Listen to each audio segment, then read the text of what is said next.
So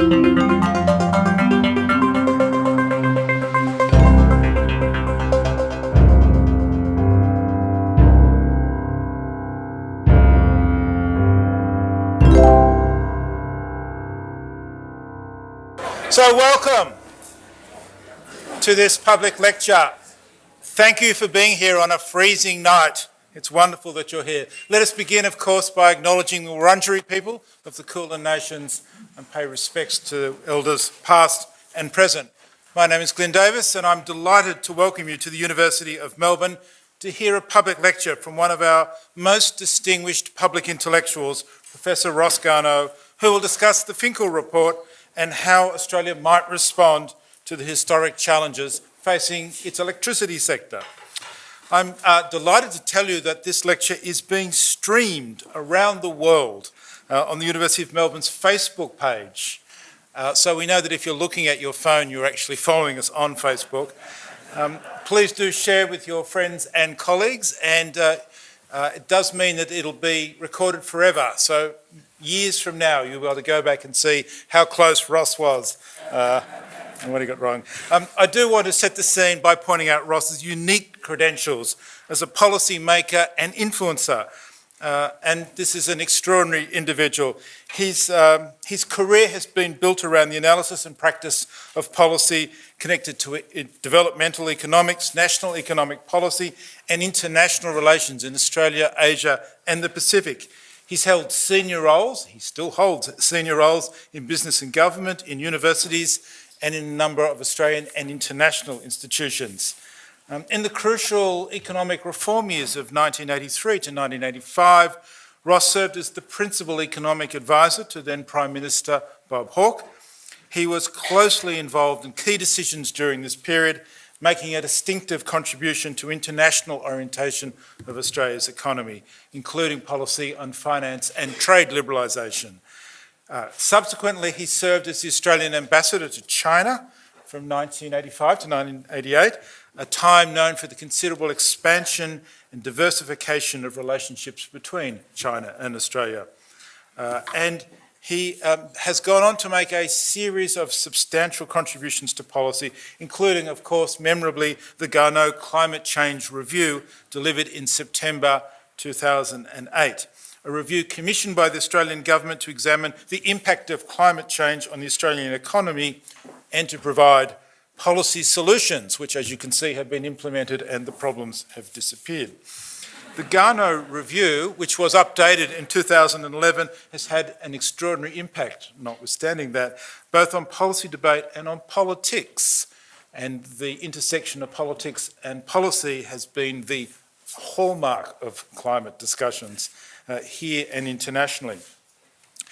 As well as a distinguished career as a policy advisor and diplomat, Ross has had a long and very successful academic career. He's worked at the Australian National University as a professor and distinguished professor, and we were delighted at the University of Melbourne when some years ago he joined us as a distinguished fellow of the Melbourne Energy Institute and chair of the research program of the Australian-German Climate College.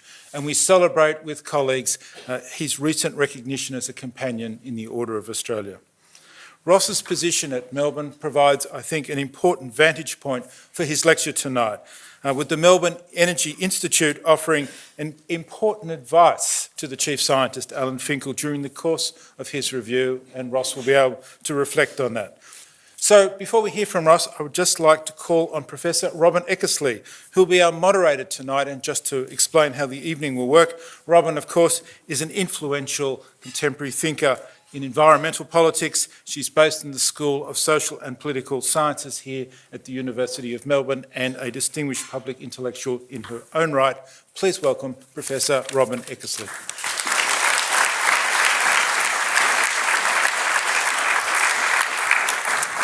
Thank you very much, Glyn. Turn this on. Thank you very much, Glyn. I'm going to be extremely brief. My role here tonight is just as moderator. There'll be 2 roving mics, and we're going to try and keep the questions, and they will be questions, not comments or lectures, very brief, and we'll have up to 30 minutes after the lecture. So I'll give you a little bit more information on that, but right now I'm going to hand the floor directly to Ross so we can get on with the show. Thank you.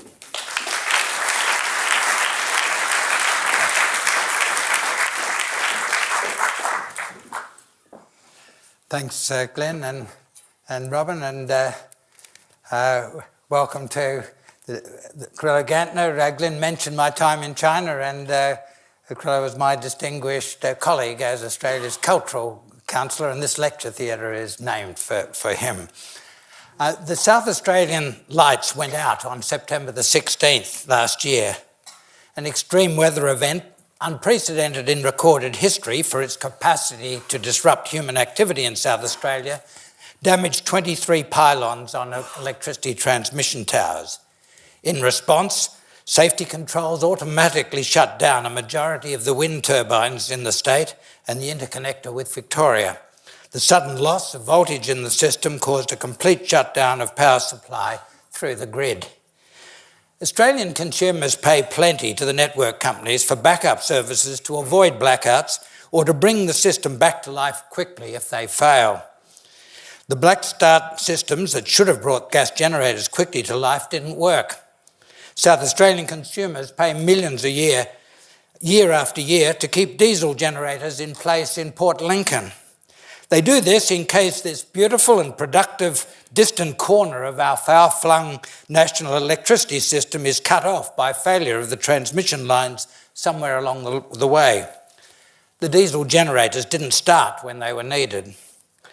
South Australians lost access to electricity for several hours, excepting only the small number who had battery systems designed to operate independently of the grid, and the residents of a few places, including Kangaroo Island, which had independent generators which worked when needed.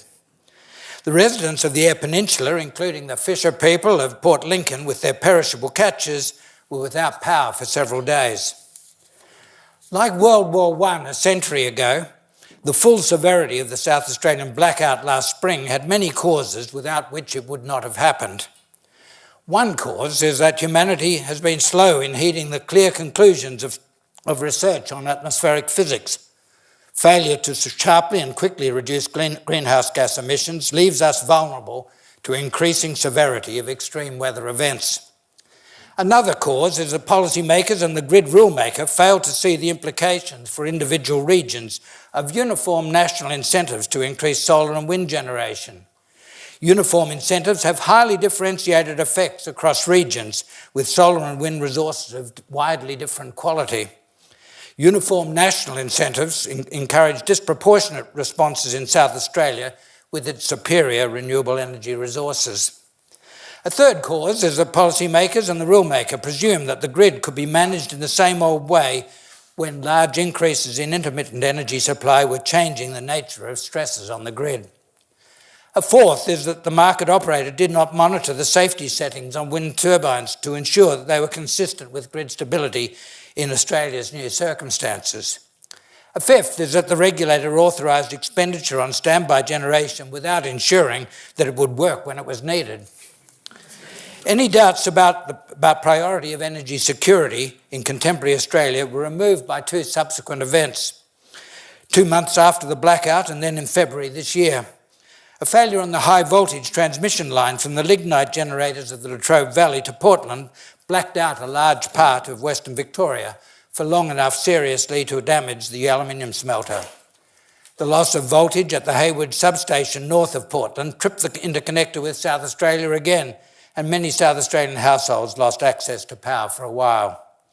And then a heat wave of rare intensity and dimension covered Eastern Australia for several days, increasing use of electricity enough to threaten the balance between power and supply and demand. Supply to other facilities in New South Wales was secured only by denying power to the state's largest user, taking the Tomago aluminium smelter in the Hunter Valley to the edge of catastrophic failure. New South Wales Energy Minister Don Harwin commented last week, "There's no better way of understanding the capacities and vulnerabilities of our generators than being in a heat wave." Indeed, were it not for the solid performance of solar, he noted, and other renewables, and the demand response from consumers volunteering to reduce the load, the result could have been much worse. Clean energy performed as forecast, Harwin said. Thermal generation did not. The Finkel review was set up immediately after the South Australian blackout. The Council of Australian Government Commonwealth Energy Minister Josh Frydenberg and his state and territory counterparts appointed an experienced and able committee led by Chief Scientist Alan Finkel to make recommendations principally on energy security. The anxieties over energy security from the events of the spring and summer shaped the initial political and media response to the closure in autumn this year of one of the largest and oldest generators, and distinctively the dirtiest, Hazelwood Power Station. As it turned out, the market has been able to handle adjustment to massive withdrawal of generation capacity without any challenge so far to the security and reliability of the system. The withdrawal of a large amount of supply capacity has compounded the massive upward pressure on prices from the Australian domestic gas crisis and incomparably high network costs and retail margins. Power prices have moved to the centre of national concerns. Meanwhile, there is strong support within the Australian community for this country to do its fair share in the global effort to limit the damage from human-induced climate change. We have to deal with an energy policy trilemma: the need to provide energy security at the lowest possible prices, with greenhouse gas emissions that are consistent with Australia's obligations in the international climate change mitigation effort. Ours is a world-beating trilemma, or trifecta. Australia in 2017 is wearing the leader's shirt in the developed world contest for high electricity prices for households, where we are well entrenched as the developed country with by far the highest electricity emissions per person. It seems to me that in 2017, we are also well in front of the rest of the developed world on anxiety about security of energy supply. We wear the leader's shirt in two of the contests only through an extraordinary increase over the past dozen years in costs and insecurity. And to maintain our comfortable lead in the third, we had to reverse a tendency for electricity emissions per person actually to fall rapidly by global standards in the years of carbon pricing 2012 to 2014. Will discussion and acceptance of the Finkel recommendations help us to resolve the trilemma and escape from the unhappy winner's circle? The three policy objectives of security, low costs and low emissions are potentially in conflict with each other. The conflicts amongst the objectives are complex and shifting. The traditional synchronous generation would once have been the most secure and reliable. But the increasing intensity of extreme weather events and cyber insecurity are making the old centralised systems more vulnerable. The new technologies for managing partially decentralised grids are allowing power supply to continue across most of an energy system when extreme weather events have caused part to collapse, as they have been with bushfires in southern Australia and floods in Queensland on several occasions in recent years, with Hurricane Sandy in New York and New Jersey a few years ago and in South Australia last year. And the reduction of greenhouse gas emissions requires changes in the energy mix and for the grid to be managed in a different way to provide secure energy. The rapidly changing trade-offs among costs, security and emissions mean that any initial choice of the optimal energy mix is likely soon to be overtaken by events. In seeking to resolve the trilemma, we can draw on old wisdom from the theory of economic policy. The theory of economic policy says that we should choose one instrument for the promotion of each objective. We need one instrument or set of instruments separately for energy security, reducing prices, and reducing greenhouse gas emissions. The terms of reference of the Finkel review were built around energy security. The review's final report provides carefully considered and helpful recommendations on energy security. Together with recommendations for reform on energy system governance, themselves shaped to a considerable extent by requirements for security, this is the valuable and enduring contribution of the Finkel review. The contested issues are the choice of emissions reduction trajectory for modelling and the recommendation on a clean energy target. The Finkel's recommendation on energy security warrant support whether one favours emissions reductions in line with Australia's interests in effective climate change mitigation or not. Already the expansion of renewable energy supply, including distributed solar PV in households and businesses, has gone and has momentum to go too far for the status quo to serve our interests in energy security. The recommendations on security have the Australian energy market operator ensuring that fast frequency response capacity and inertia are maintained at levels that ensure system security, deciding in 2018 whether and how much reserve generation capacity is necessary to meet stability requirements and the mechanism through which this can be secured, requiring new large-scale solar and wind generators to provide grid stabilisation services to offset their own contributions to instability, and differentiating requirements on solar and wind generators according to the circumstances of the region in which they are operating. The last of these requirements imposes more severe grid stabilisation demands on solar and wind generators in states that have higher proportions of energy coming from intermittent sources. The review also recommends that generators provide 3 years' notice of closure. On these and other points related to energy security, the review draws on engineering modelling undertaken by the Melbourne Energy Institute at this university. The modelling distinguishes between minimum requirements of inertia and fast response frequency control. That report, which is a public document, should be seen as a major element of the Finkel recommendation. The economic modelling of the stability constraints by the Jacobs consultancy suggests little additional cost of power within the model trajectories. The conclusion is drawn on the conservative assumption that the sources of inertia are confined to those available now. Recent discussion of Australia's pumped hydro storage potential has drawn attention to means of greatly expanding synchronous generation at relatively low cost if this is necessary for grid stability.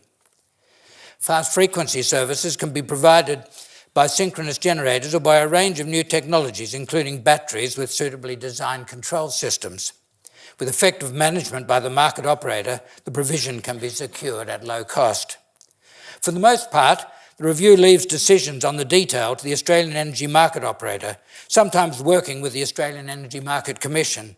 Coordination is to be provided through a new Energy Security Board, on which they are represented alongside the Chief Executive Officer of the Australian Energy Regulator. The review report does not discuss climate science or its implications for Australian emissions reductions. It makes no recommendations on the appropriate rate of reduction of emissions in the electricity sector. It says that the trajectories are matters for governments. It presents the results of engineering modelling by the Melbourne Energy Institute and economic modelling by the Jacobs consultancy to test the implications for energy security and energy prices of pursuing one specified emissions reduction trajectory. No case is made for this trajectory. In one sense, this does not matter because the report does not recommend adoption of this trajectory. But it may matter a great deal because others have slid into treating a modelling assumption as a recommendation.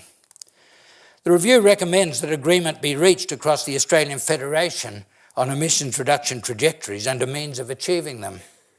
It argues correctly that this is essential for policy certainty as a basis for investment decisions. Certainty about policy on emissions reduction targets can only be built around shared understanding of the emissions trajectories that serve national interests. While there is strong community support for Australia doing its fair share in a global effort to combat climate change, there are some Australians in places of political influence and authority who want no such thing.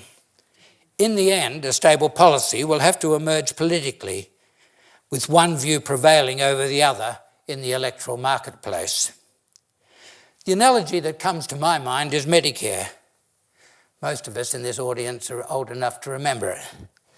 The Whitlam government introduced Medibank in the face of rabid opposition from the medical profession and the official opposition parties.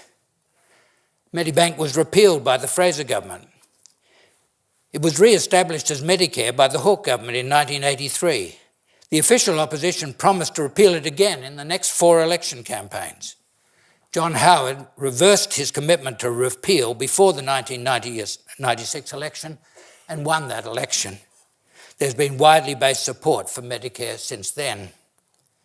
For the reasons set out in the Finkel review, there are large economic advantages in finding an early basis for policy stability. Later in this lecture, I will suggest a way of bridging the positions of people who take seriously Australia's interest in effective climate change mitigation and those who fear that playing Australia's full part will lead to energy insecurity and high energy costs.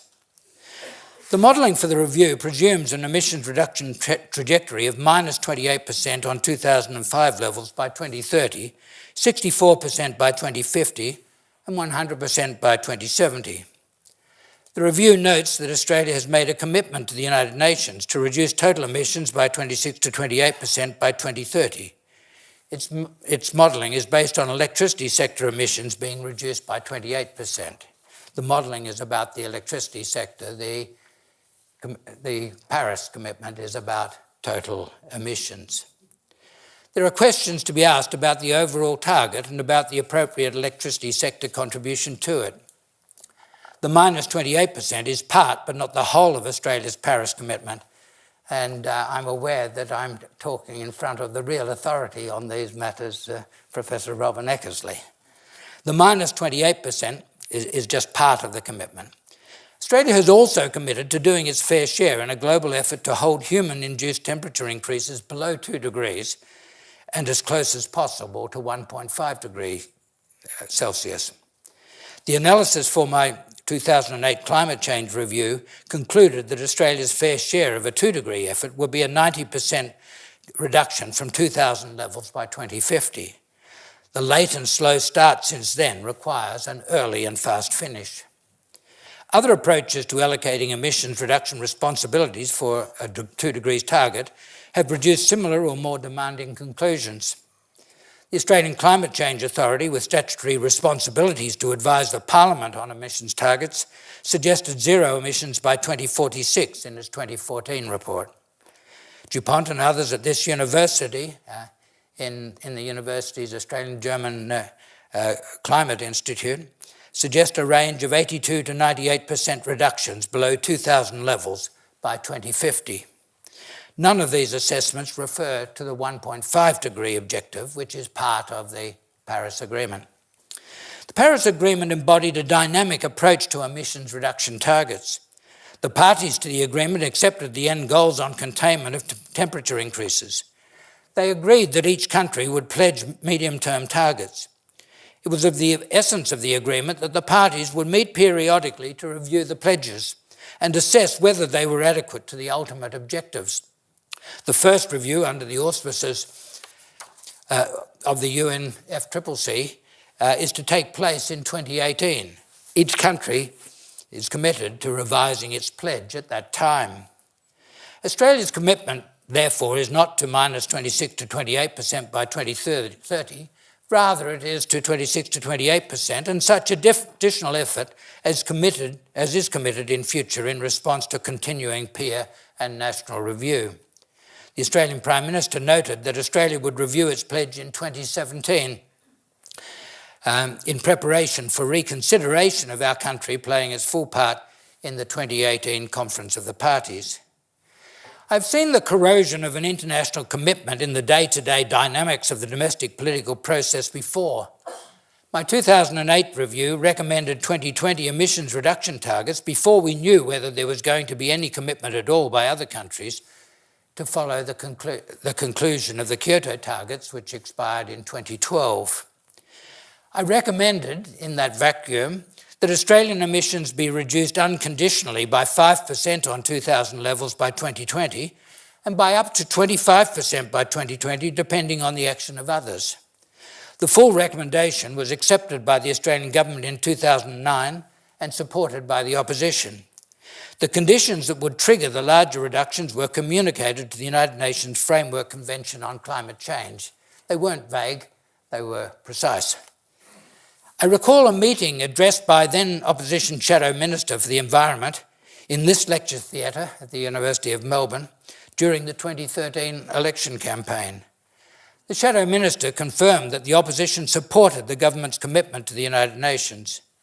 I asked whether the opposition's commitment extended over the conditional and unconditional targets. The Shadow Minister confirmed that it covered the conditional as well as the unconditional. In the event other countries' actions required an adjustment of the target to somewhere in the range of -15% to -20%. The new government stuck to the -5%, and the new opposition did not contest the slippage. The Paris Agreement has been challenged by the election of President Trump. Syria and Nicaragua are likely soon to be joined by the United States as non-members. Most substantial countries have responded to the United States' announcement on withdrawal by strengthening their determination to make the Paris Agreement work. The avoidance of dangerous climate change is more difficult without the federal government of the United States, but not a bit less important for Australia and the world. It is important to preserve the integrity of the international agreement for the time when the world's strongest state is again able to participate. This is not a time for weakening our interpretation of the Paris Agreement. The model trajectory of -28% in the electricity sector is inadequate, even if we were to accept that -28% is appropriate for total emissions.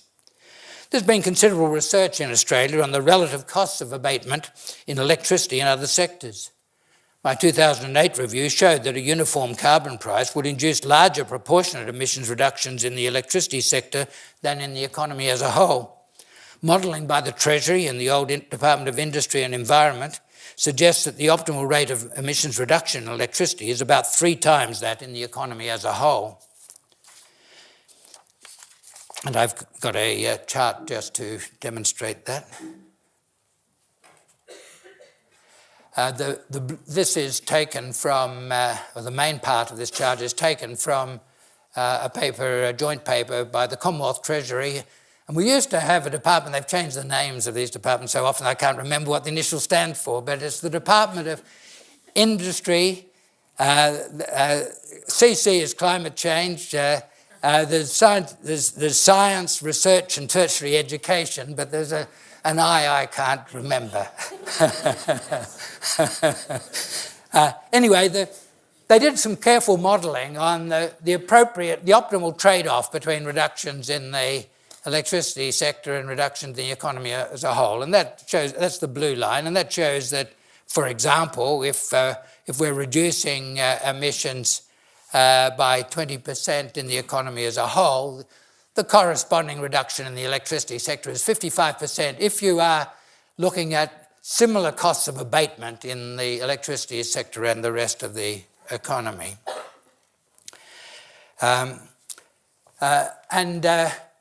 These studies, my own and then later the Treasury Department of Industry, Tertiary Education, Scientific Research, etc., were premised on similar incentives for emissions reductions across the whole economy.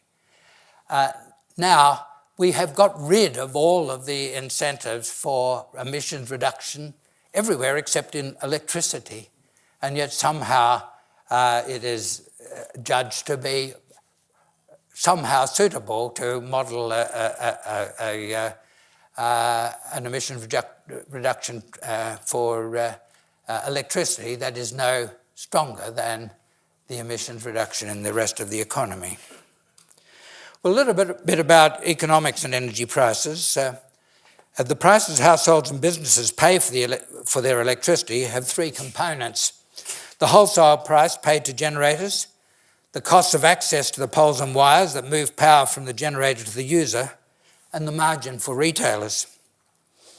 The creation of the national electricity market in the 1990s broke the old state electricity commissions into the 3 elements, and corporatised or privatised each. The first element, wholesale, and third, retail, were meant to be competitive. The third, poles and wires, a natural monopoly, was to have regulated investment and prices. A natural monopoly has to have that regulation, an effective regulation, if you're not going to get perverse outcomes for costs. The guiding idea through the whole reform was that we should seek to implement what were then top-of-mind competition principles without government subsidising or directing business decisions in the competitive parts of the system. Since then, the wholesale market has performed reasonably well in rapidly changing supply and demand conditions. The retail and network segments of the electricity sector have performed poorly, and they're an important part of the story why we now wear the leader's jacket in household electricity prices. The Finkel review makes some sensible suggestions on the need for network planning by a public body, notably the Australian Energy Market Operator, in place of exclusive reliance on private initiatives on investment by monopoly network service providers. It notes that correction of egregious past investments in the networks may require either compulsory or voluntary write-downs. It leaves decisions on these matters to the proposed Energy Security Board. The regulator's role in controlling network costs has been strengthened by the decision of the Commonwealth Government last month to truncate network companies' opportunities to appeal decisions of the Australian Energy Regulator. It has been strengthened as well by a large increase in funding, and at the event we held here, which Alan Finkel talked about, the review, the dinner afterwards, Paula Comboy, the Chief Executive of the Australian Energy Regulator, expressed delight that she was now being given the resources to do her job. The Finkel review notes the problem of monopoly in the retail segment of electricity supply. It leaves action to the Australian Consumer and Competition Commission, which is currently working on these issues. The Finkel review confines its detailed modelling and discussion of and recommendations on electricity costs and prices to the wholesale energy market. This has been the least problematic segment of the electricity sector since the reforms of the 1990s. There is a negative tone to some of the review's commentary on the wholesale market, and in discussions with engineer Alan Finkel, I sometimes take it personally. Price variability tends to be viewed negatively, yet price variability in response to changes in electricity supply and demand provides the incentives for users and producers and traders of power to make use of the new technologies and business models that can facilitate adjustment. There is generally a pessimistic view of the potential for high prices to attract investment in expanding supply capacity. There is generally an open view of the role of direct government provision of generation capacity to make up for inadequate private investment response. I myself have never sought to make a case for the use of markets in all seasons.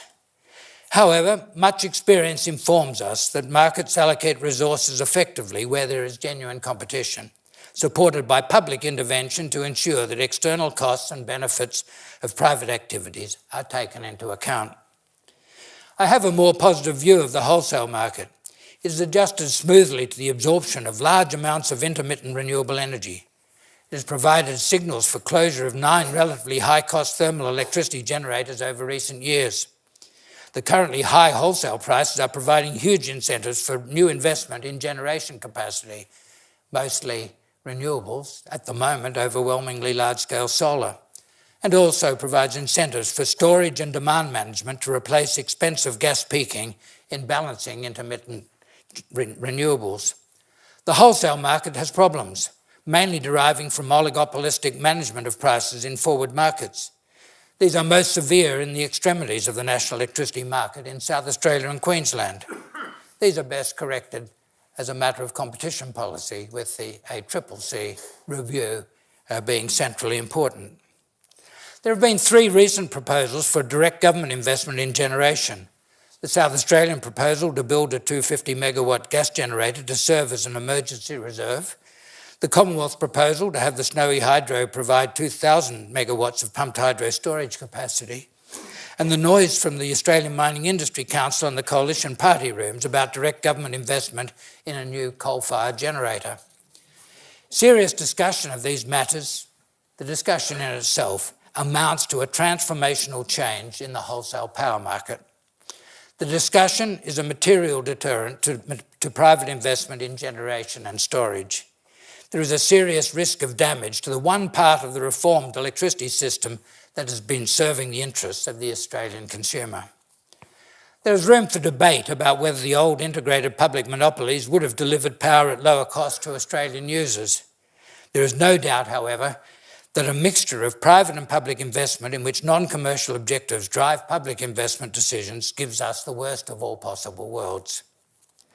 There was a case for the South Australian intervention after the national regulatory failures contributed to the recent disruptions.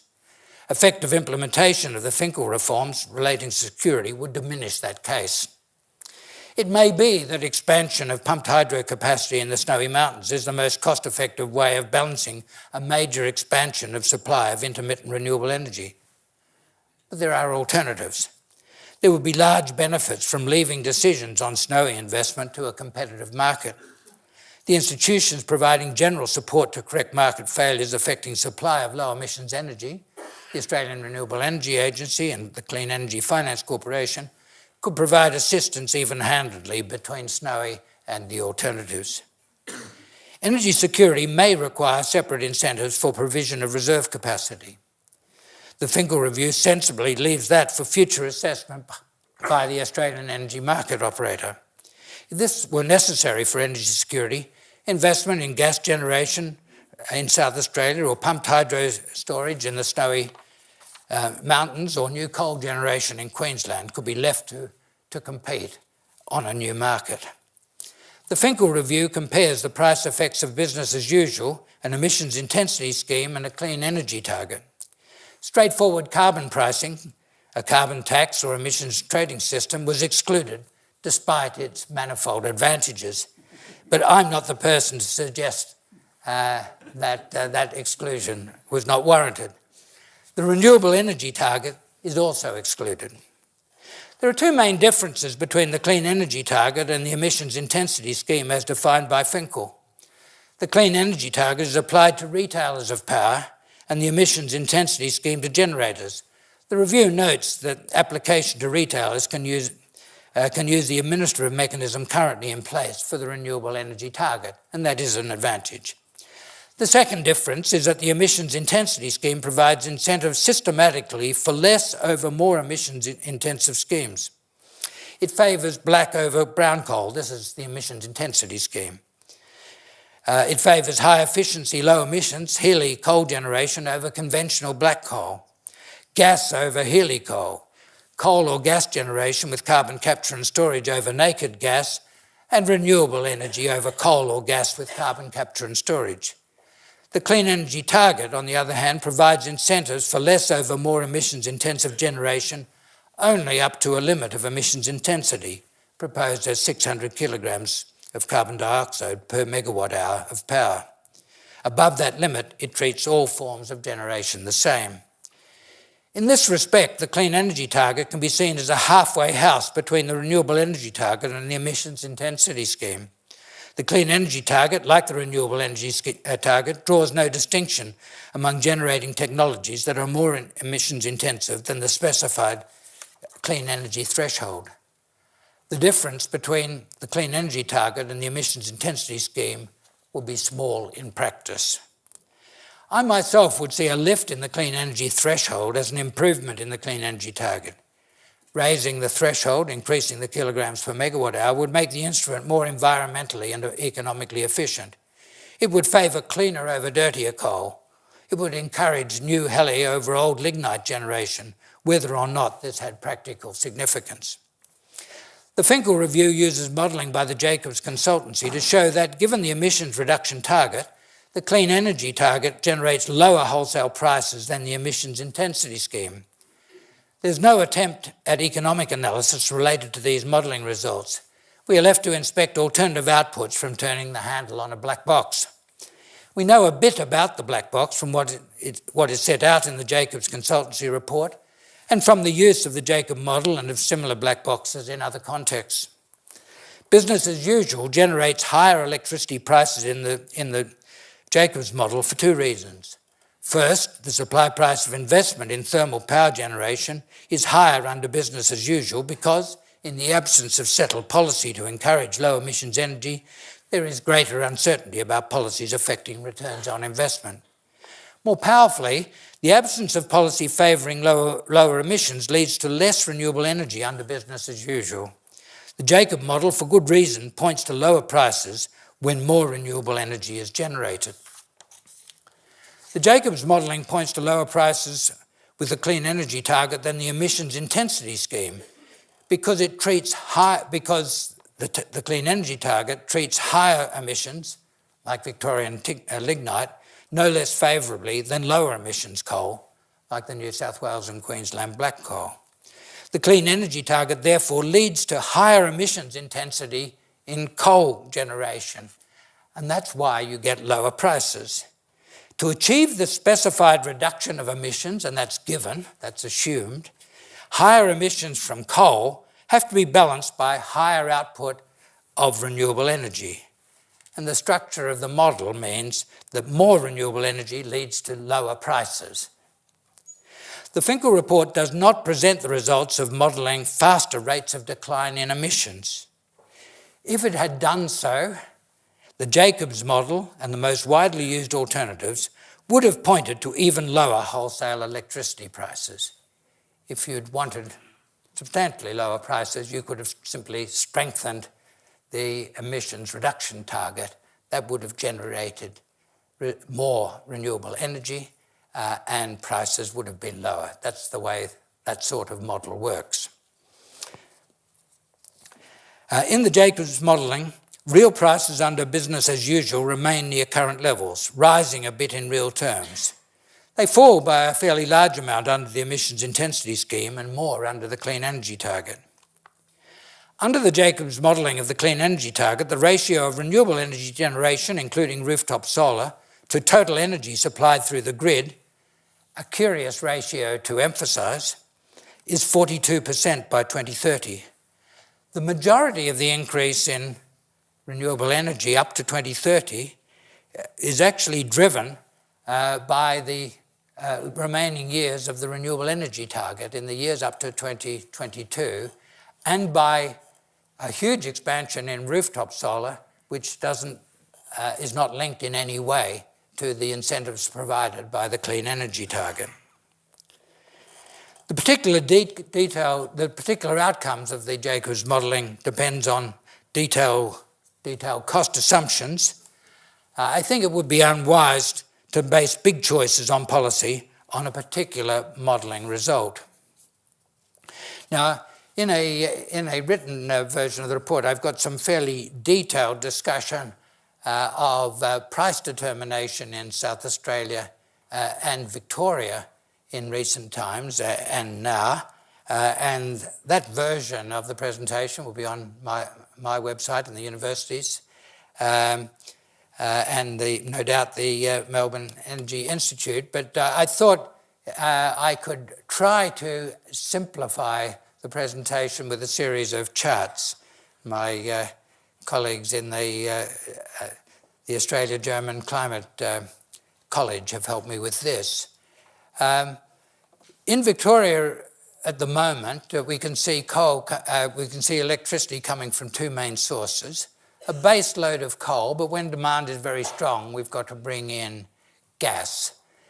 Gas prices the cost of gas generation is substantially higher than coal generation. Before we start to move the system, we might think of there being a large amount of lignite-based generation in the Latrobe Valley, a smaller amount of gas, or a smaller amount of time during the year in which gas is determining the price of electricity. I should say something about how the wholesale electricity price is determined. Every 5 minutes, generators bid into the market and people wanting to buy power, retailers or large users of power make bids as purchasers.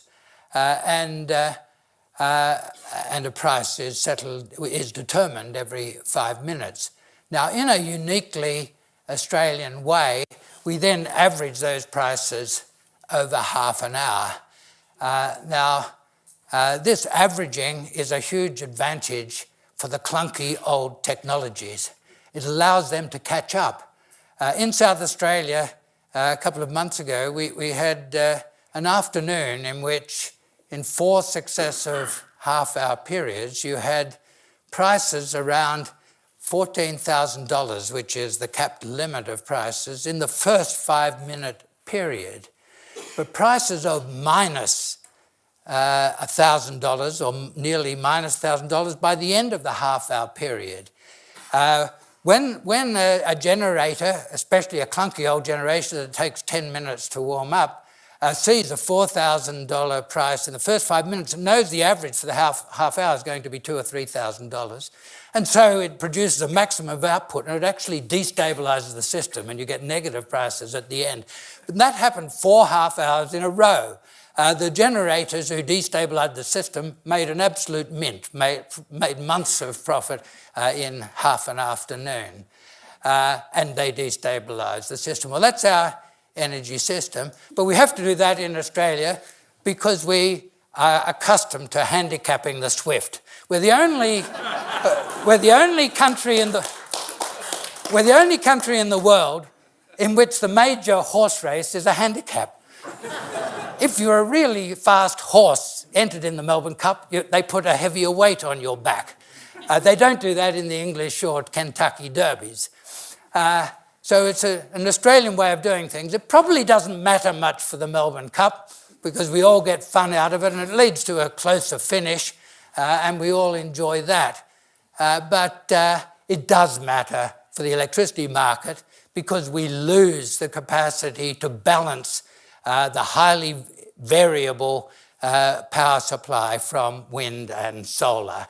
I hope that the new leadership of the Australian Energy Market Operator, well, I expect the new leadership of the Australian Energy Market Operator, Audrey Zibelman, coming with international experience, will quickly come to grips with this Australian absurdity. Anyway, that's how price is determined. And the price each 5 minute, averaged over half an hour, is determined by the highest price bid into each 5 minute period and then averaged. And renewable energy bids in at zero price or even a negative price because you've got the wind turbines running. It costs no more to produce power as not to produce it. In fact, it costs you something to turn it off. And so you bid in at a negative price. So if you've got enough wind power to determine, to clear the market, then the price will be zero or perhaps negative. On the other hand, the big coal generators clunk along with a fairly even output all of the time, and whether the price is low, they will be bidding into the market at their marginal cost, and whether the price is high or low, they'll keep on generating. And if for a while a lot of wind causes a low price, they'll just keep on producing and rely on being able to make that up when the price is higher.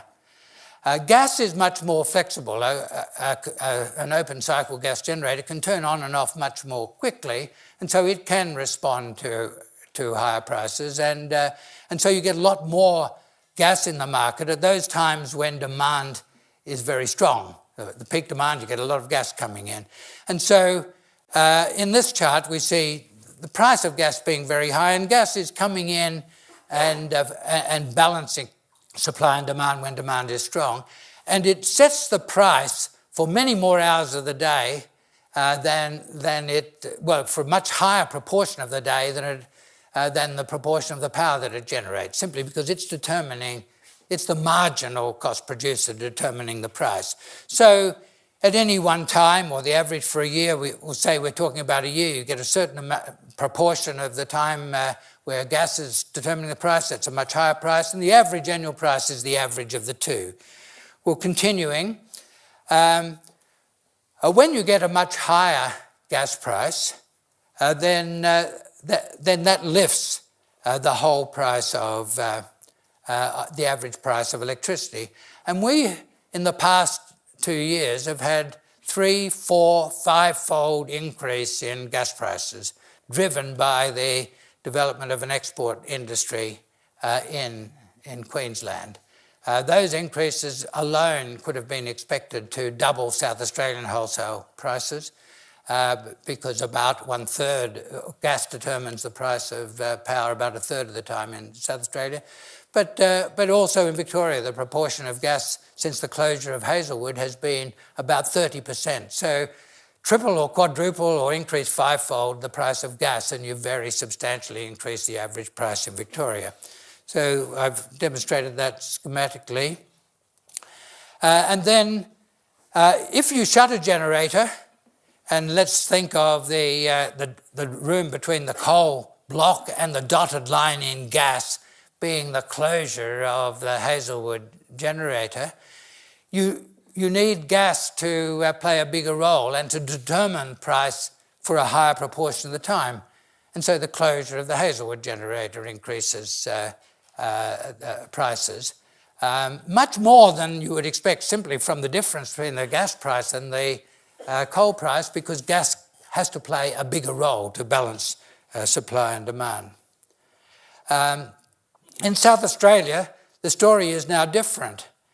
You used to have a substantial coal-based generator, quite large, more than 0.5 gigawatt, producing power continuously in Port Augusta.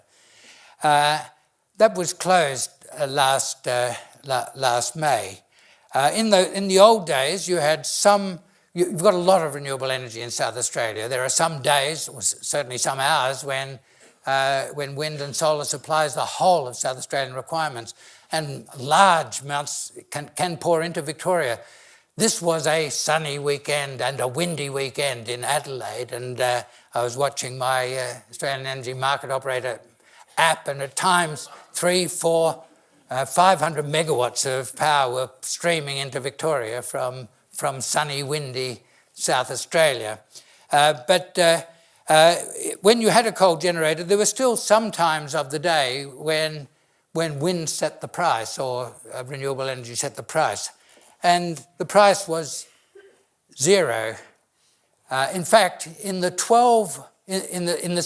6 months after the closure of the Port Augusta power station, renewable energy set the price 12% of the time, and the average price for that 12% of the time was minus $27, which does quite a lot of good to the average price.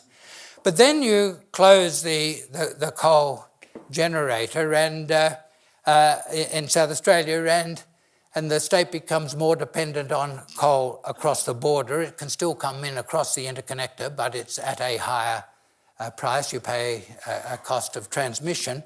And then with the price of power rising in Victoria, that was a further lift. What I illustrate here is if you go from zero provision of renewable energy at zero or negative price to a moderate amount, then that in itself reduces the average annual price. And this is the situation that South Australia is in now. South Australia has always had the highest electricity price in Australia because it doesn't have the coal of Queensland, New South Wales and Victoria, or the gas of Western Australia.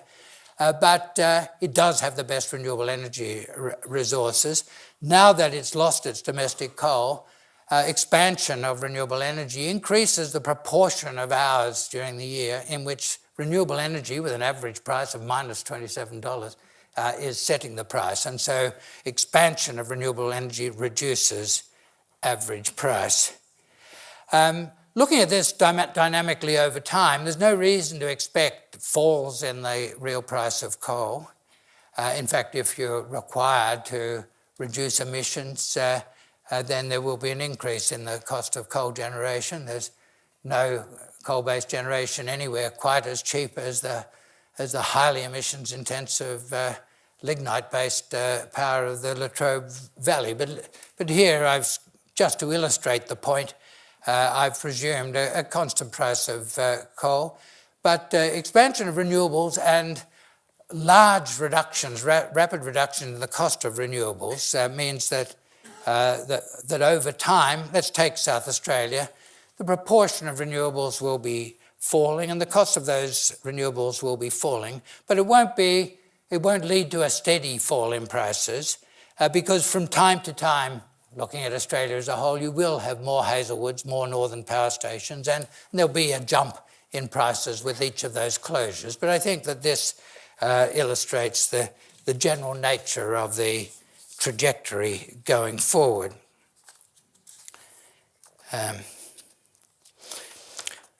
It takes huge growth in renewables generation to reach the position of South Australia in which low-cost renewables set the price for a significant part of the time. But once you've reached that position, then relatively modest expansion means that renewable energy is setting the price for a higher proportion of the time. So the dynamics are quite interesting and quite favourable for long-term cost reductions.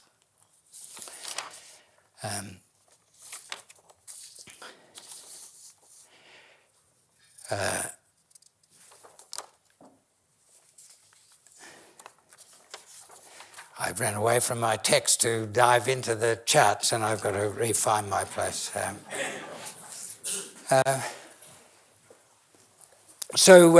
Now I'd like to come back to the questions of reconciling divergent perspectives on emissions trajectories.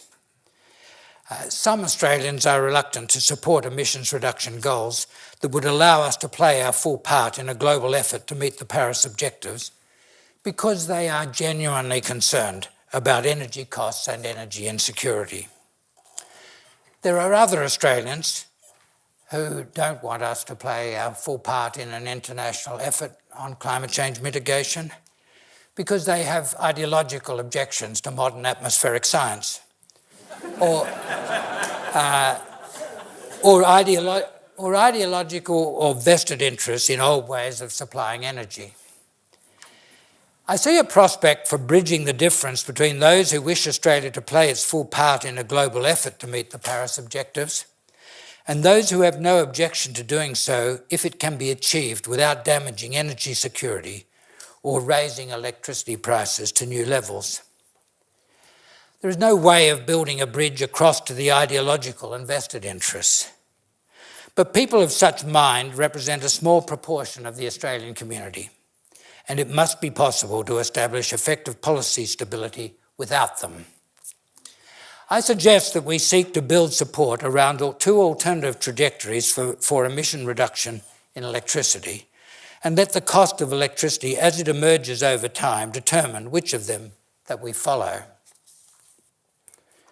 The first trajectory would be a lowest common denominator trajectory, embodying a low level of ambition. The second would be called a Paris trajectory, embodying a reasonable contribution to the global effort to hold temperature increases below 2 degrees and as close as possible to 1.5 degrees. I note that in discussing the Finkel report, we are looking at an emissions reduction trajectory for the electricity sector alone and not for the economy as a whole. The electricity trajectory will need to fall more rapidly than emissions in the economy as a whole for reasons explained earlier in the lecture. We would commence on the lowest common denominator path. Should real wholesale prices fall as we move along the lowest common denominator trajectory, we could automatically shift to a Paris trajectory. I would hope that if we adopt this approach, that the lowest common denominator trajectory for electricity emissions will be stronger than that modelled by Jacobs for the Finkel review. That should be a matter for wide discussion as we work through the climate change policy review that the Prime Minister has set in train in preparation for the 2018 Conference of the Parties. The second trajectory will be more closely commensurate with what Australia as a developed country would need to contribute if we are to give the Paris temperature objectives a good chance of success. A starting point would be the good work of the Climate Change Authority in its 2014 report. This too would need to be the subject of extensive analysis, consultation and debate. Chart 7 presents two possible trajectories. One I've called the Jacobs modelling trajectory. I've called the Abbott trajectory because that was the position that the Abbott government took to the United Nations in 2015 at Paris. And the second trajectory I've called the Climate Change Authority trajectory, which had Australia going to zero emissions for total emissions by 2046. Like the Finkel review, I'm not recommending either of these trajectories. I'm simply putting them up for illustrative purposes. But I think that it's useful for us to have in our minds the possibility of having alternative trajectories. One, a lowest common denominator trajectory that everyone of goodwill who doesn't have ideological objections to atmospheric physics can sign up to, and another that represents a realistic assessment of Australia's necessary contribution to the Paris Agreement.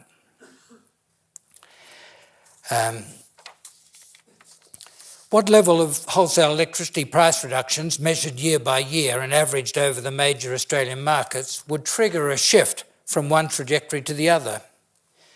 I suggest that we take the average price for 2017 as a base and shift to the Paris trajectory if and when the accumulated fall in real prices from the base year exceeds 1% per annum. The new arrangements would come into effect in 2021, so we would operate on the lowest common denominator trajectory in that year, unless the accumulated fall in prices from 2017 until 2020 exceeds 3% in real terms. It would be the cumulative reduction in prices from the base year that triggers change. There would be arrangements for smoothing transition from one trajectory to the other, if these were so large as to be disruptive in some later year. We would stay on the steeper trajectory to 2050 if the fall in real prices until then had accumulated to 1/3. Most Australians who worry about increasing prices would take reassurance from a 1/3 reduction in electricity prices. Australians who believe that we should play our full part in the global effort on climate change would be uneasy about the risk of our country holding back the global effort if electricity prices do not fall. I share that concern.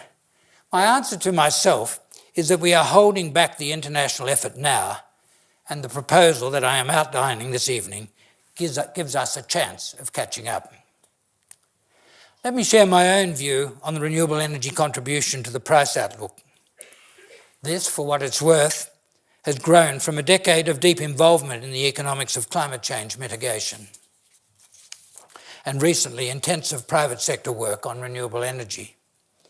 In my view, the new energy technologies will be a path to decisive reversal of the relentless and immense increase in electricity prices over the past dozen years. Moving on to a steeper emissions reduction path with energy security provided by implementation of the Finkel review through revitalised regulatory agencies and supported by some variation on the theme of the clean energy target will drive down wholesale electricity prices not only to lower levels than they are at present, but to prices that are notably low by global standards. No other developed country has anything like the renewable energy resource endowments per person that is enjoyed by Australia. If we get our policy right, as the whole world moves towards low emissions energy, we will emerge as the developed country with the lowest electricity costs. We have an opportunity to be the energy superpower of the low carbon world economy. Back to the theory of economic policy. We have three objectives: energy security, low prices, and emissions reductions in line with our interests and responsibilities in mitigation of climate change. We need three sets of instruments, one for each objective. For security, let's accept the Finkel approach, supported by the excellent work of the Melbourne Energy Institute. On lowering prices, let's embrace the new technologies, provide a more certain policy environment for their application, and accept some variation on the theme of the clean energy target to drive faster expansion of the renewable energy that will force prices down. Let's keep arbitrary interventions of government out of generation to avoid unnecessary increases in the supply price of private investment. And let's have our regulatory authorities ensure that there is genuine competition in all parts of the wholesale power market. On emissions reduction, let's face up to the facts from climate science and international commitments and put in place emissions reduction trajectories and policies that give us a chance of contributing positively to global action on climate change. Finkel has given us the framework and major components for a resolution of the trilemma. We can fill in the missing parts through serious discussion of the issues. Thank you.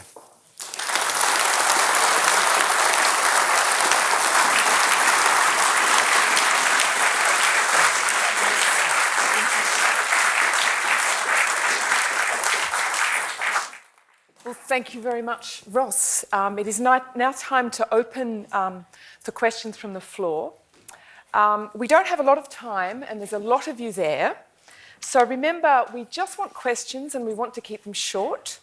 And I'm going to do two questions at a time, rather than do one, and then a whole bunch at the end, which is unsatisfying for everyone. So, hands up. Far against the wall will be the first one, and over here will be number 2. We've got roving mics. I hope you can see those questioners. Thanks, Professor Garnaut. Linda Hancock from Deakin. Thanks, Robin. To what extent should Australia bear responsibility for coal exports in the 2018 post-Paris Agreement Australian trajectory undertakings?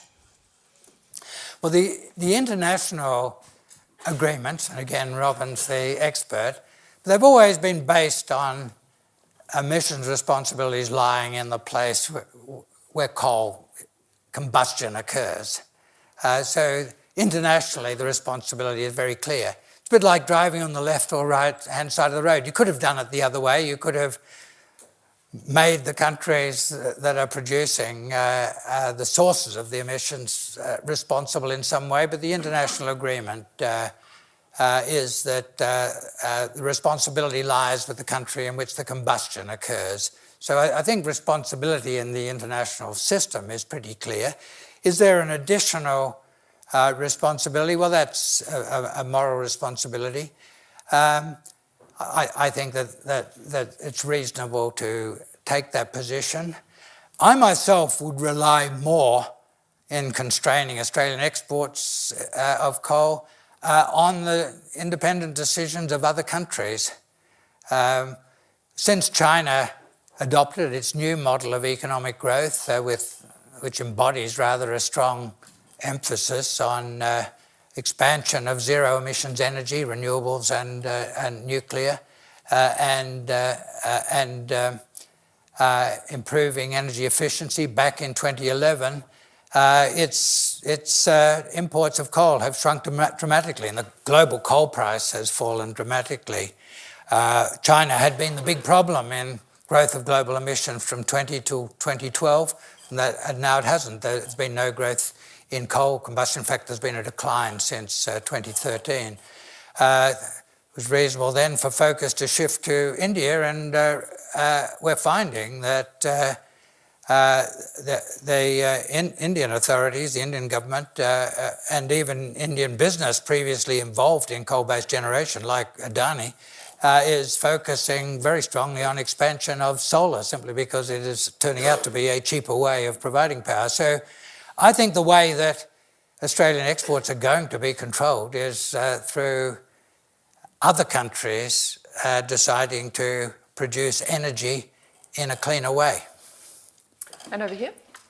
Good evening, Mr. Garneau. Willem O'Dake from the Genie Foundation. I've read some of the Finkel report, and on page 24, he indicates that AEMO should develop an integrated grid plan to facilitate the efficient development and connection of renewable energy zones across the national market. And I find it very strange, and I don't understand why I never hear anything from politics or from the industry about extending the backbone electricity grid from Adelaide to Perth and Adelaide to Darwin. Could you please explain why that's not been shown as a consideration? Well, I think this recommendation of the Finkel review will cause that matter to be reviewed. I actually took up some of these issues in my 2008 review, and the thoughts for that had been strongly influenced by how they go about it in California. I spent a little bit of time there with the governor and his staff that were very committed to action on climate change, and they had done precisely that, and they planned the extension of the network in areas that were highly favourable for renewable energy, recognising that an individual solar thermal plant or a wind plant in the right location can't can't easily justify the costs of a transmission line when they won't use the whole cost. I made some recommendations on that. Those recommendations were considered by the Australian Energy Market Commission, and it decided that that would be too expensive for consumers. Lots of other things are very expensive for consumers and haven't warranted such attention. This issue hasn't been taken seriously in Australia, but it now will be examined seriously, and I'd have a lot of confidence in the Australian energy market operator under its new leadership to do a good job on that. Next round. It's a very persistent gentleman up the back, and I'm going to give a man and a woman each time round, so only women. Put your hands up for this second question. Is there none? Yes. There is one just here. Yes, up the back first. Thank you for your talk, Professor Garnaut. I'd like to be a little bit radical here. Isn't this all just a storm in a coffee cup when most households spend less than the cost of 2 cups of coffee per day on electricity, and presupposing support for low-income households for whom that cost is a problem? Do you think that the whole idea of high energy prices in Australia is a bit of a Finkel, or perhaps more accurately, an Abbott? From a quick sum, that's about right, 2 cups of coffee a day, depending on whether it's in Perth, which is still suffering from the price effects of the resources boom, although the resource boom's in. But in Melbourne, you can get, it's about right, the arithmetic. Yeah, it is interesting that this was made such an issue, and it was made such an issue for political reasons, but it is such an issue. And my own view is that if you can save the Australian consumer $500 a year per household, you should do it. So I'm quite happy to work within a set of objectives that includes economising on electricity prices, one of those. And there's another reason why it's important, and that is historically in this country, energy-intensive industry has been quite an important part of the industry base. Our coal resources in Eastern Australia gave us dirt cheap power when coal was not exportable, and gave us a big advantage in international trade, supplying aluminium smelters with electricity much lower than price in other countries. We had very cheap gas before we exported gas. The supplies from Bass Strait for a long time were in excess of domestic demand. The market couldn't accept a very low price, and we developed a lot of gas-using industries, especially in Melbourne, Geelong and Adelaide, a very important part of the economy. Well, we've lost that competitive advantage. The biggest single element of it was the export of gas, but also coal becoming exportable. The old state electricity commissions used to be given the best coal and to turn into electricity at the cheapest possible price. Now that's exportable. They've got a bid for that on the market. There are good reasons for that, as well as some doubtful ones. But we can get our competitiveness back in energy-intensive industries. And a lot of the new industries of the low-carbon world economy are energy-intensive. Silicon for photovoltaic panels. Pure silicon is sand or quartz, and we've got a bit of that in Australia, and a huge amount of energy. At the moment, those panels are supplied with huge amounts of silicon, produced in China with electricity prices that are higher than ours. They still leave us with the leader's jersey, because the contest I was talking about was developed countries. The decarbonisation of Korea and Japan with their very weak renewable energy resources is likely to involve a shift to use of hydrogen for transport, for power generation, maybe even for reduction of iron oxide. And we will be the logical source of renewable hydrogen. So immense opportunities if we can get power costs down. So I'm quite happy to treat that as a serious issue. Yes.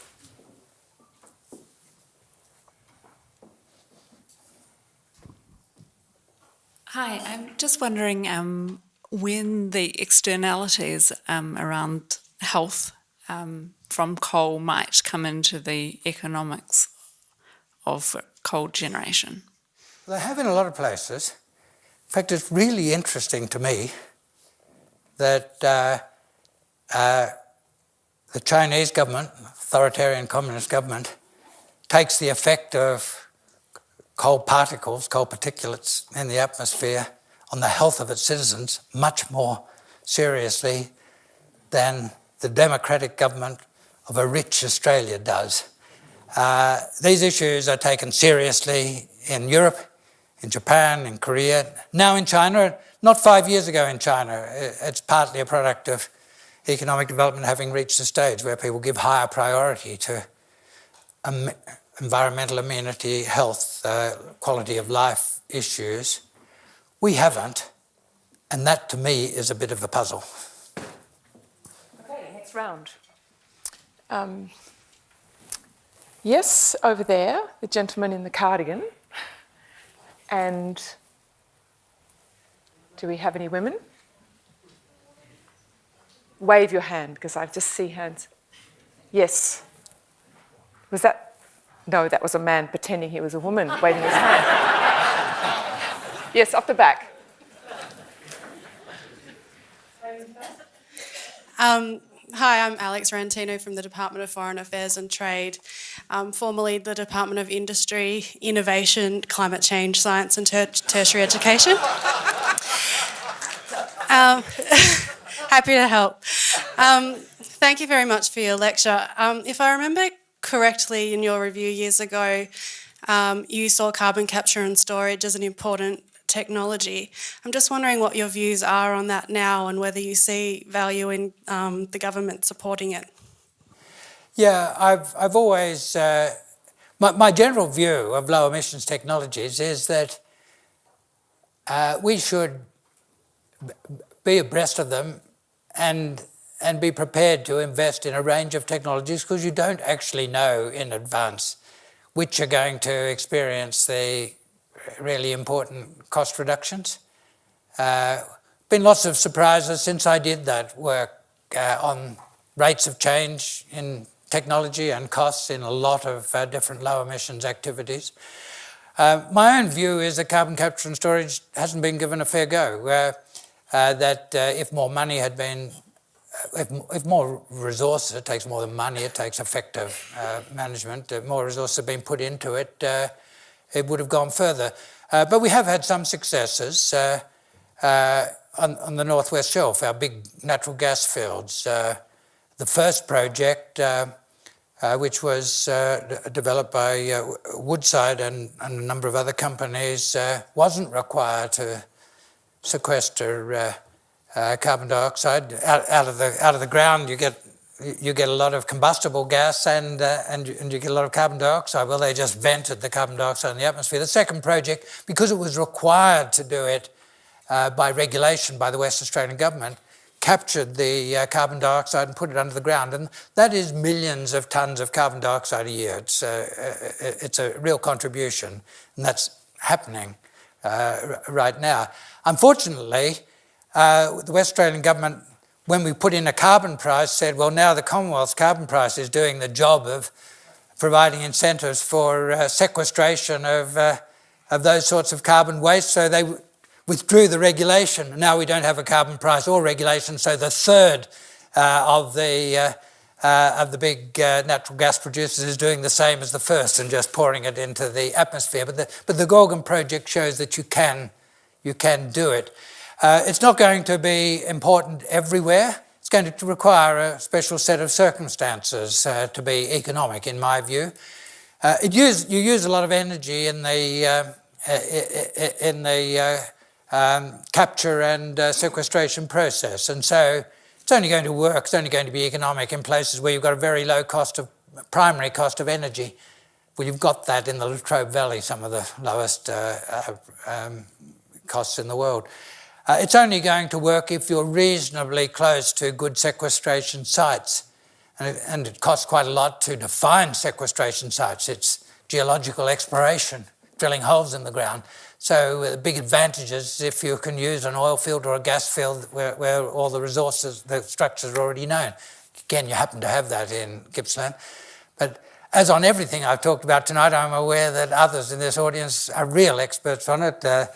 Robin Badham's working on these issues at the Melbourne Energy Institute in collaboration with the people in China who are doing serious work on carbon capture and storage. So I think it should be part of the suite of things that to which we allocate resource and research and development resources, not in the expectation that everything to which we allocate research and development resources is going to solve all of our problems. In this particular case, I think it will be helpful in some circumstances, and we might as well take advantage of those circumstances. The gentleman waiting over there for your turn. Thanks for tonight, Professor. Very much enjoyed. My question is in regards to batteries. Some might say that they're competitive today, but companies like Zen might not actually be able to monetize all of the benefits that are seen by the network. So if that, first of all, do you agree with that? And then secondly, maybe you could comment on that. And then finally, what is your most, what excites you the most about the next 2 and 20 years of batteries? Well, I would have declared my interest as chairman of a renewable energy and storage company at the beginning, except it's quite well known, it's been in the paper plenty, it's on, all about it's on my website. So I'm not seeking to obscure that, but right at the moment, we at Zen are awaiting anxiously the outcome of a tender process for the world's biggest grid-scale battery in South Australia. We think we've got a very good project. But before the South Australian government initiated that tender process, we've been working for 15 months on a big grid-scale battery. And we thought that we were close to having a purely commercial case. And in fact, development of that commercial case was slowed down by a tweet from California that led the Premier to think he should set up a competitive process, but of which we, of course, had to be a part. But when you get such volatility in prices as we have in South Australia, minus $27 a megawatt for 12% of the time, and very high prices driven by gas for some percent of the time, there's quite a lot of opportunity for arbitrage, for filling your battery. And these are big batteries. When prices are low and emptying them when prices are high. There's also a market for frequency control ancillary services.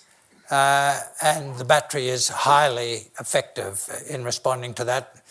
In fact, a lot of the expansion of frequency control services in North America and Europe has come from batteries in the last few years. The big advantage of the battery is it can respond in 100th of a second, whereas if you're seeking additional power for frequency control purposes from other generators, the response is slower, which is one of the reasons why, if you want to keep the slow horses in the race, you've got to handicap the swift. Now, it is true that if you bring a big battery into the market, you will raise the price when the wind's blowing and there's no demand in town, and you'll lower the price at peak times. And the more you bring in, the more you will compress prices. So there are limits to how far a battery will stabilise prices if you are relying entirely on those private markets. Another way of putting that, there are externalities, benefits for stabilising the market as a whole from the activity of the company that gets in first. But our judgment at Zen was if we got in first, we could make a good business from the arbitrage market and the frequency control market. The process has become more complicated since Elon Musk's tweet. We'll see how we go. Okay, 2 more. The gentleman over here has been waiting for quite a while. And any women? Yes, in the middle with the glasses. You're next. Thanks so much, Professor Garnaut. My name is Erwin Boermans, and the view on the primary energy efficiency gains, I would like to have highlighted with the thermal capacity that you can sell waste heat on the various grades. What's your angle on that? Because Finkel left it out of his review, although I submitted that to him. What's your angle on that? Because there are 5,000 of these projects around the world and about 5 here in Australia. And there's huge potential to sell waste heat. Yeah. On energy efficiency in itself, Australia, like the whole world, has made pretty good progress in the last half dozen years. Our economy is quite a lot bigger than it was in a decade ago, but total electricity consumption is no higher now than, in fact, a bit lower than it was a decade ago. So we're getting much more economic output per unit of electricity, and that's coming through a whole lot of mechanisms. Some of it is other countries are driving energy efficiency through their policies, and we are passive beneficiaries of that. If California likes to think of itself as leading the United States in regulatory ways, and if they bring in tighter regulations, a requirement that dishwashers can't have more than a certain amount of electricity per dish, then the people who are making the dishwashers, whether in Detroit or in Seoul, can't afford to make a special product for California, so they make the efficient product available for the whole world. And the same thing's starting to happen with electric cars. We've got no policies or regulations driving reduction of emissions, or none to speak of, but other countries have. And so to meet European requirements, BMW or Volkswagen has to, I take Volkswagen back, should introduce technology that meets their standards, and then we're passive beneficiaries of that. So part of what's coming through in Australia is a consequence of what's being done elsewhere. But I think you might be alluding to opportunities for demand management as a way of helping to stabilise the grid, and it's not given a lot of pages, but it's actually there in the Finkel report, and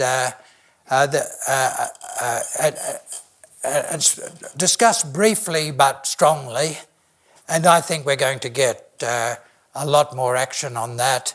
I'm pretty sure the Australian Energy Market Operator will be leading the development of demand management markets, so that users of power, whether it's a household or a business, will get paid for reducing its draw on the grid at peak times, making, if it's got a battery, making its own battery contents available to the grid at those times. So I think we're going to see pretty strong movement in that direction, partly in response to the Finkel review, partly in response to the new management in AEMO.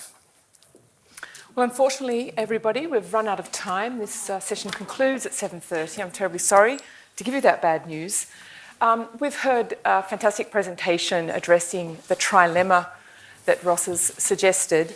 Clearly, when you have to solve three things at once, what you need is a game of chess where you make moves doing many things rather than a fast game of drafts. And it seems that the Finkel review played chess on some of those issues and drafts on the other. But I think Ross is always playing chess. And tonight we've seen a masterful game, so thank you very much, Ross.